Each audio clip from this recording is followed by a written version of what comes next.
Ahojte! Práve sa nachádzame pred Bratislavským hradom v Baronskej záhrade.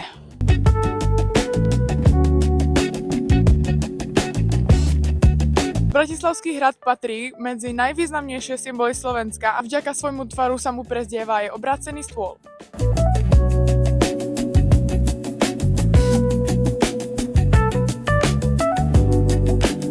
Pod Bratislavským hradom sa nachádza druhá najdlhšia rieka Európy, Dunaj. Rozdieluje staré mesto od novej časti Petržalky.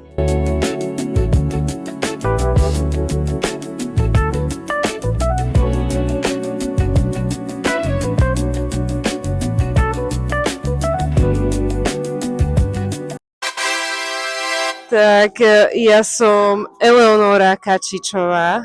A Felicián Zach.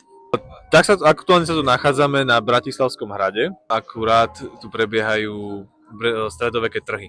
No a my sme tu vlastne stvárňujeme takú tú uhorskú nobilitu, povedzme v tom 14. storočí. Jaká je vaša najobľúbenejší slovenská vánočná tradícia? Tak moja najobľúbenejšia slovenská tradícia sú orieškové lodičky. Že si každý člen z rodiny zoberie svoju lodičku. Je to asi taká sviečka.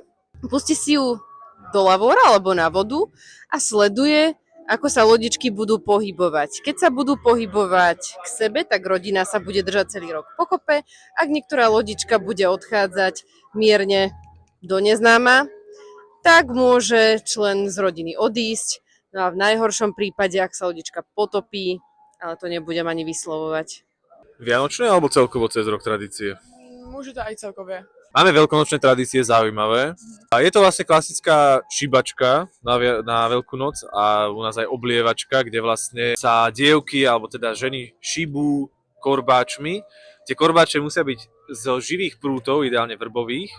A symbolika je v tom, že vlastne tá životná energia tej mladej vrby tam, toho stromu, prechádza týmto šibaním vlastne na tú ženu, aby mala v sebe tú životnú energiu a samozrejme ešte sa aj oblievajú tou studenou alebo teda vodou, aby boli zase krásne na druhú stranu aj. A otužilé a plodné. Áno, presne tak.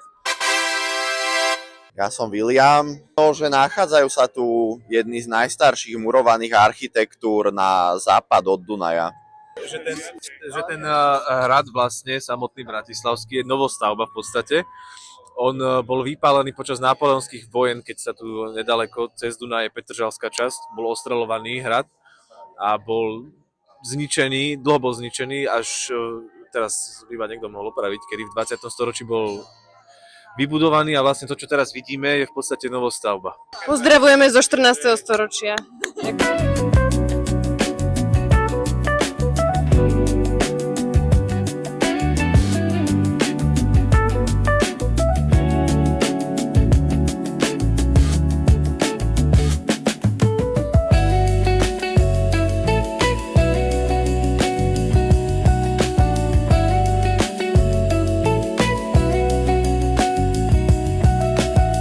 Práve sa nachádzame pred Slovenským národným divadlom. Je to najstaršie profesionálne divadlo na Slovensku a bolo založené v roku 1920. Takou zajímavosťou je, že prvé predstavenie tady bolo české. Opera Hubička.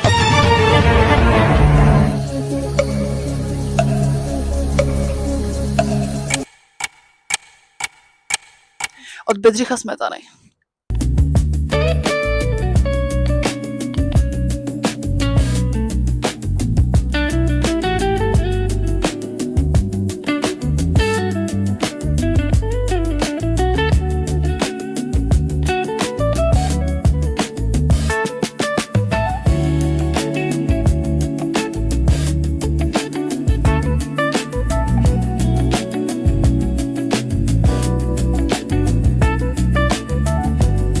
Takže ľudia, máme tu tradičné slovenské lokše s brinzou.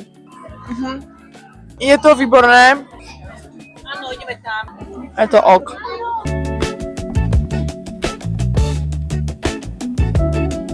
Máme tady kapustnicu so smotanou. A som spokojná. Dávam tomu 10 z 10 kapustnic.